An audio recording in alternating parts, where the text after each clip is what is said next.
Welcome to our video journey where we explore the fascinating world of pronunciation, unraveling the mysteries behind each word and its usage. In this video, the word is abrogate. Abrogate. Abrogate.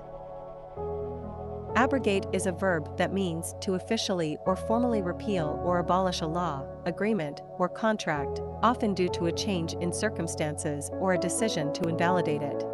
It is typically used in legal, political, or formal contexts. Here are some examples. Example number 1. The government decided to abrogate the outdated law that restricted freedom of speech. Why this use in example number 1? In this example, abrogate is used to describe the government's action of officially repealing the law that limited freedom of speech. Example number 2. The two nations agreed to abrogate the treaty due to violations by both sides. Why this use in example number 2? Abrogate is used to explain the mutual decision by two nations to formally repeal the treaty they had previously agreed upon. Stay tuned for more linguistic wonders and join us in unlocking the magic of language. Thanks for watching, and until next time, keep speaking, writing, and embracing the beauty of words.